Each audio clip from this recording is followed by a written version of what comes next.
Welcome to a new episode.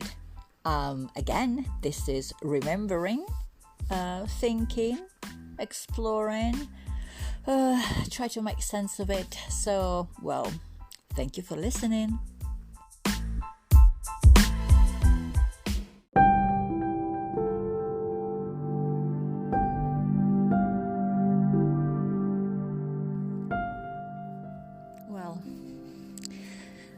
This is a good evening.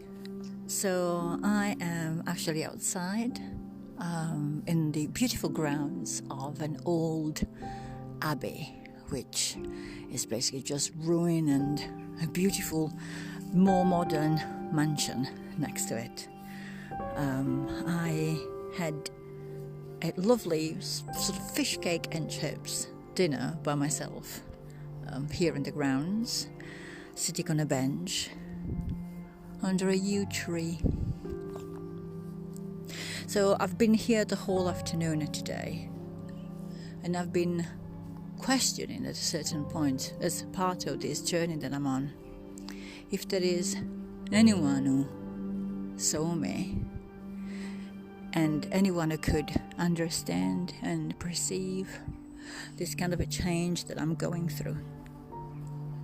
Can you? Would you be able, if you are meeting somebody, to understand, looking in their eyes, if there is something different going on within them? I've often had a conversation with some friends, and when we are exchanging whatever is going on in our life, one of the classical reactions is, I perfectly know what you are going through. And I'm always thinking, no, you don't. You don't know what I'm going through, because my experiences and my perceptions are just mine. Then sorry, I'm going to take a second as a pause just to smell a red, just a pink rose right in front of me. Amazing. So, I don't know what you are going through. I don't know your experience. I can probably understand or empathize with whatever you are feeling and whatever you are experiencing. But in reality, I don't know. Nobody knows. And at the same time, nobody knows what it is that I am going through. So in this phase of, let's call it existential funk that I'm experiencing at this very moment, the only thing that I can think of is nobody knows what I'm going through. Nobody knows what I'm experiencing. I'm trying to understand what I'm experiencing myself. And at the same time, I feel now that I do not want to listen to anybody else's opinion. Not even suggestion.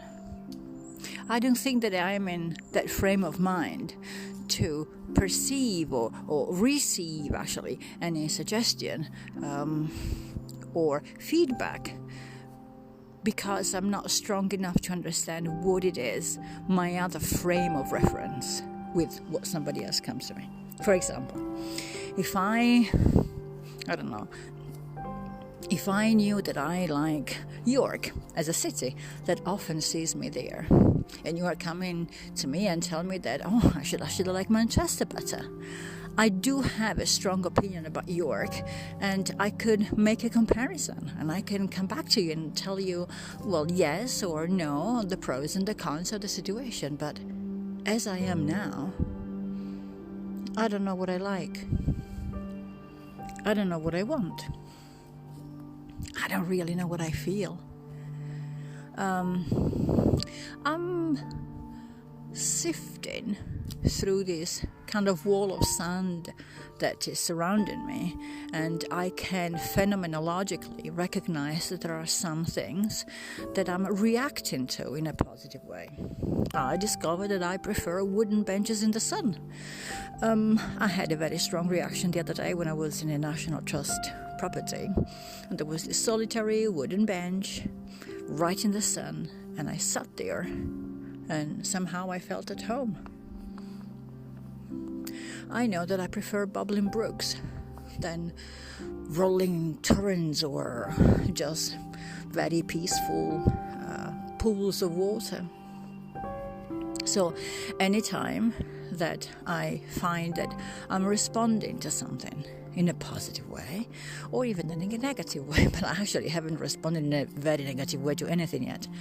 But when I recognize that there is something that I really like, this is what I do.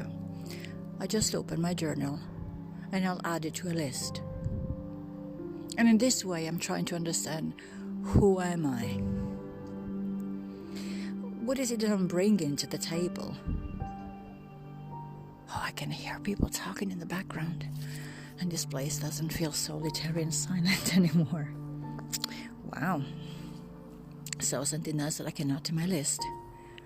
I love silence, and I love smelling flowers and roses especially.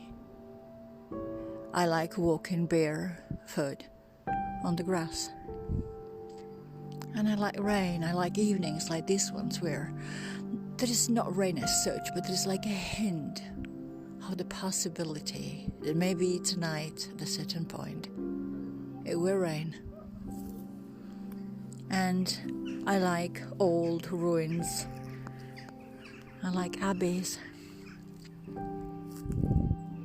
I like birds singing in big, gigantic, huge trees. Well, I think that this is the end for this episode. Again, thank you for listening.